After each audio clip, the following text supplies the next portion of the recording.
Hello everyone, welcome to Joycare online program again with Miss Lan here. So today I have a new story to tell to you. The title is Timun Mas. Have you ever heard that story before? Yes, Timun Mas is one of our traditional stories from Indonesia, from our country. It is from Jawa Tengah. So Timun Mas is a story about a mom and a daughter and a big giant with the color green. Would like to see and would like to hear more about the story. So if you want to hear more stories about Timun Mas, stay tuned this program and I'll see you later. Enjoy! Timun Mas adalah seorang gadis cantik yang baik hati, cerdas, dan pemberani. Itulah sebabnya ia sangat disayangi oleh ibunya yang bernama Mbok Serini. Suatu ketika, sesosok raksasa jahat ingin menyantap Timun Mas. Berkat keberaniannya, ia bersama ibunya berhasil melumpuhkan raksasa jahat itu. Tapi kenapa raksasa itu hendak memasak Timun Mas? Lalu bagaimana Timun Mas dan ibunya mengalahkan raksasa itu? Mau tahu ceritanya lebih lanjut? Duduk manis dan dengarkan cerita selanjutnya bersama dengan Mislan. Alkisah, di sebuah kampung di Jawa Tengah, hiduplah seorang janda parubaya yang bernama Bosrini. Sepeninggal suaminya beberapa tahun silam, ia hidup sendiri dan tidak memiliki anak. Ia sangat berharap keadaan seorang anak untuk mengisi kesepiannya. Namun, harapan itu telah pupus karena suaminya telah tiada. Ia hanya menunggu keajaiban untuk bisa mendapatkan seorang anak. Ia sangat berharap keajaiban terjadi dalam hidupnya. Untuk meraih harapan itu, ia berdoa siang dan malam kepada Tuhan. Pada suatu malam, harapan itu datang melalui mimpinya. Dalam mimpinya, ada sesosok makhluk raksasa yang menyuruhnya pergi ke hutan, tempat di mana ia mencari kayu bakar untuk mengambil sebuah bungkusan besar di bawah pohon besar. Saat terbangun di pagi hari, Mbok Serini hampir tidak percaya dengan mimpinya. Mungkinkah keajaiban itu benar-benar akan terjadi padaku? Tanya dalam hati dengan ragu. Namun, Bos Rini itu berusaha menepis keraguan hatinya. Ia penuh harapan. Ia bergegas menuju tempat ditunjuk oleh rasa itu. Setibanya di hutan, ia mencari bungkusan itu kemana-mana. Dan dia menemukannya di bawah pohon besar. Dia terkejut ketika mendapatkan bungkusan itu yang dia pikir berisi seorang bayi. Tapi ternyata hanya sebuah biji timun. Hatinya pun kembali bertanya-tanya. Apa maksud rasa itu memberiku sebut biji timun? Gumam janda itu dengan bingung. Di tengah kebingungannya, tanpa ia sadari, ada sesosok makhluk raksasa datang dan berdiri di belakangnya sambil tertawa terbahak-bahak. Ho ho ho ho ho ho. Demikianlah tawa rasa itu. Mbok Sri pun terkaget-kaget membalikkan badannya. Betapa ia terkejut karena raksasa itu hadir dalam mimpinya. Ia pun menjadi ketakutan. Ampun Tuan raksasa, jangan memakanku. Aku masih ingin hidup. Pinta Mbok Srini dengan muka pucat. Jangan takut, hai perempuan tua. Aku tidak akan memakanmu. Bukankah kamu menginginkan seorang anak? Tanya raksasa itu. Benar Tuan raksasa, jawab Mbok Sri dengan gugup. Kalau begitu, segera tanam biji timun itu. Kelak, kamu akan mendapatkan seorang anak perempuan. Tapi ingat, kamu harus menyerahkan anak itu kepadaku saat ia dewasa. Anak itu akan kujadikan santapanku. Ujar raksasa itu. karena begitu besar keinginan Bu Sri untuk memiliki anak. Tanpa sadar, ia pun menjawab, Baiklah raksasa, aku bersedia menyerahkan anak itu kepadamu. Begitu Mbok Srini selesai menyatakan kesediaannya, raksasa itu pun menghilang. Perempuan itu segera menanam biji timun itu di ladangnya. Dengan penuh harapan, setiap hari ia merawat tanaman itu dengan baik. 2 bulan kemudian, tanaman itu pun berbuah. Namun anehnya, buahnya berbeda dengan buah timun pada umumnya. Buah timun itu berukuran besar, tidak seperti buah timun lainnya.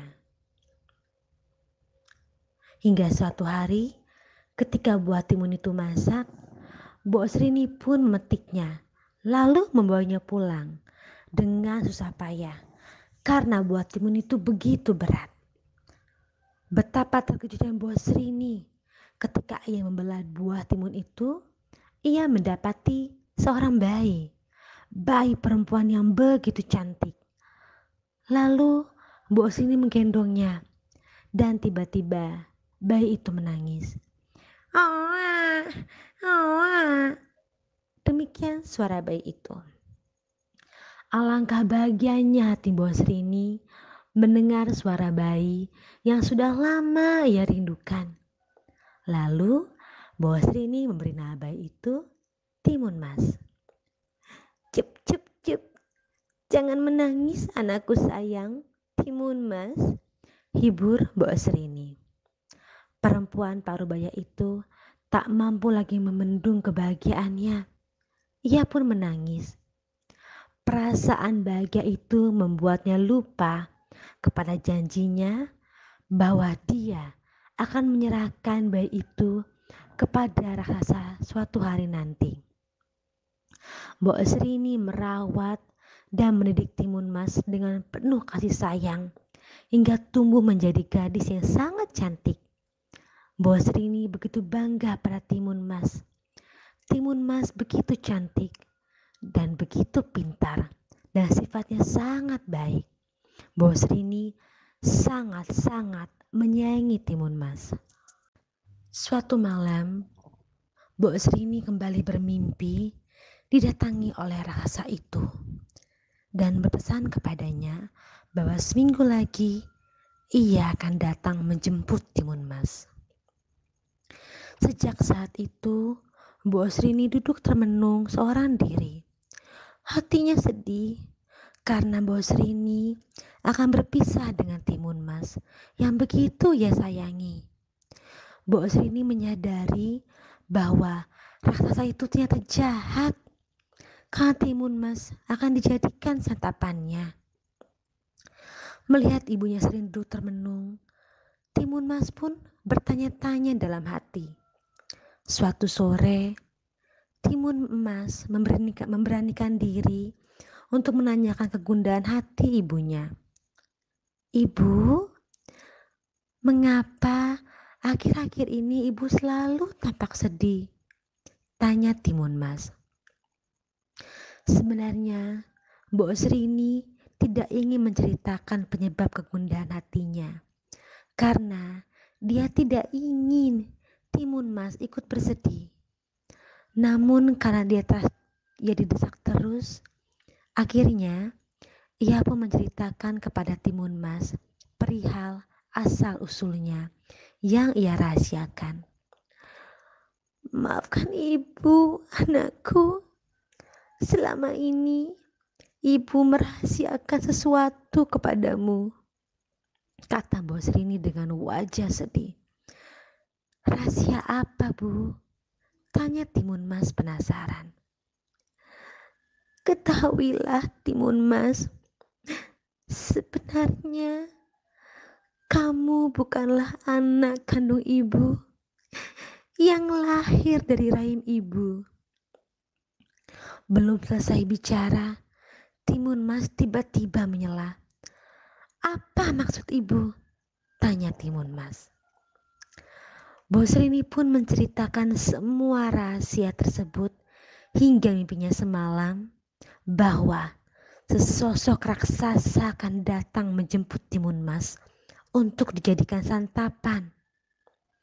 Mendengar cerita itu, Timun Mas tersentak kaget, seolah-olah tidak percaya. Timun Mas tidak mau ikut bersama rasa itu. Timun Mas sayang ibu. Ibu telah mendidik dan membesarkan Timun Mas, kata Timun Mas. Mendengar perkataan Timun Mas, bos ini kembali termenung. Ia bingung mencari cara agar anaknya selamat dari santapan rasa itu. Sampai pada hari yang telah dijanjikan, bos Rini belum juga menemukan jalan keluar. Hatinya pun mulai cemas. Dalam kecemasan, tiba-tiba ia menemukan sebuah akal. Bos Rini meminta Timun Mas untuk berpura-pura sakit. Dengan begitu, tentu raksasa itu tidak akan mau menyantapnya. Saat matahari mulai senja, raksasa itu pun datang ke gubuk Bos Rini. Hai perempuan tua, mana anak itu? Aku akan membawanya sekarang, pinta raksasa itu. Maaf Tuan Raksasa, anakku sedang sakit keras. Jika kamu menyantapnya sekarang, tentu dagingnya tidak enak. Bagaimana kalau 3 hari lagi kamu datang kemari? Saya akan menyembuhkan penyakitnya terlebih dahulu. Bujuk Bos Rini mengulur-ngulur waktu hingga ia menemukan cara agar Timun Mas bisa selamat. Baiklah kalau begitu, tapi kamu harus berjanji akan menyerahkan anak itu kepadaku, kata raksasa itu. Setelah Mbak Srini menyatakan berjanji, raksasa itu pun menghilang. Mbak Srini kembali bingung mencari cara lain. Setelah berpikir keras, akhirnya ia menemukan cara yang menurutnya dapat menyelamatkan Timun Mas dari rasa itu. Bos Rini akan meminta bantuan seorang petapa yang tinggal di sebuah gunung. Anakku, besok pagi-pagi ibu akan pergi ke gunung untuk menemui seorang petapa. Dia adalah teman almarhum suami ibu. Mungkin dia bisa membantu kita untuk menghentikan raksasa itu, ungkap Bos Rini. Benar Bu, kita harus membinasakan raksasa itu. Timun tidak mau menjadi santapannya, imbu Timun Mas. Keesokan harinya, pagi-pagi sekali, berangkatlah Mbok Srini ke gunung itu. Sesampainya di sana, ia langsung bertemu dengan petapa itu dan menyampaikan maksud kedatangannya. Maaf Tuan Petapa, maksud kedatangan saya kemari ingin meminta bantuan kepada Tuan, kata Mbok Srini.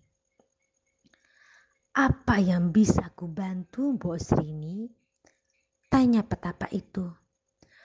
Mbok Srini pun menceritakan masalah yang sedang ia hadapi dengan Timun Mas. Mendengar cerita Mbok Srini, petapa itu pun bersedia membantu. Baiklah, kamu tunggu di sini sebentar, seru petapa itu seraya berjalan masuk menuju ruang rahasianya. Tak berapa lama, petapa itu kembali sambil membawa 4 buah bungkusan kecil, lalu menyerahkan kepada Mbok Srini. Berikanlah bungkusan ini kepada anakmu. Keempat bungkusan ini masing-masing berisi biji timun, jarum, garam, dan terasi. Jika raksasa itu mengejarnya, suruh Timun Mas sebarkan isi bungkusan ini. Jelas petapa itu. Setelah mendapat penjelasan itu, Mbok Srini pulang membawa keempat bungkusan tersebut. Setiba di gubuknya, Bu Srini menyerahkan keempat bungkusan itu dan menjelaskan tujuannya kepada Timun Mas. Kini hati Bu Srini mulai agak tenang karena Timun Mas sudah mempunyai senjata untuk melawan raksasa itu. 2 hari kemudian, raksasa itu pun datang untuk menagih janjinya kepada Mbok Srini. Raksasa sudah tidak sabar lagi ingin membawa Timun Mas dan menyantapnya. Hai perempuan tua, kali ini kamu harus menepati janjimu. Jika tidak, kamu juga akan kumakan, ancam raksasa itu.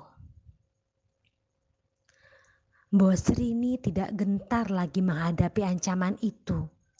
Dengan tenang, ia memanggil Timun Mas agar keluar dari dalam gubuk.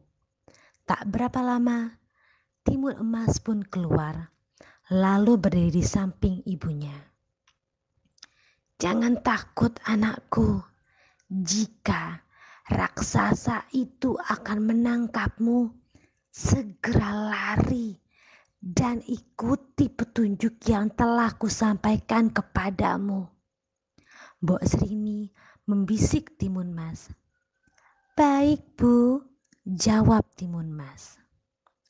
Melihat Timun Mas yang benar-benar sudah dewasa, raksasa itu semakin tidak sabar ingin menyantapnya.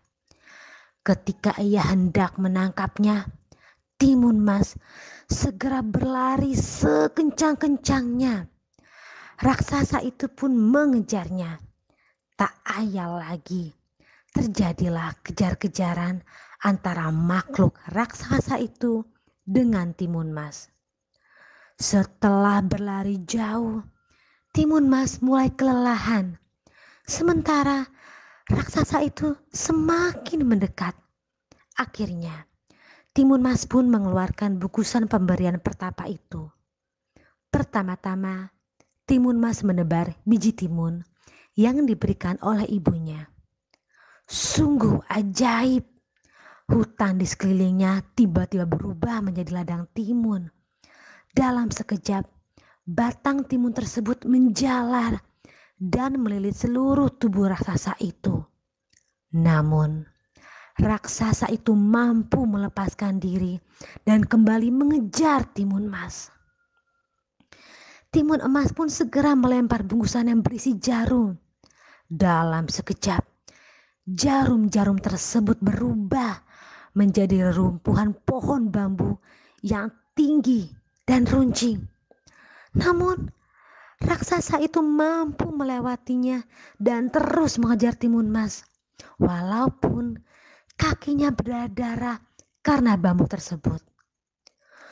Melihat usahanya belum berhasil, Timun Mas membuka bungkusan ketiga yang berisi garam lalu menebarnya. Seketika itu pula, hutan yang telah dilewatinya tiba-tiba berubah menjadi lautan luas dan dalam. Namun, raksasa itu tetap berhasil melaluinya dengan mudah. Timun Emas pun mulai cemas karena senjatanya hanya tersisa satu. Jika senjata tersebut tidak berhasil melumpuhkan raksasa itu, maka tamatlah riwayatnya.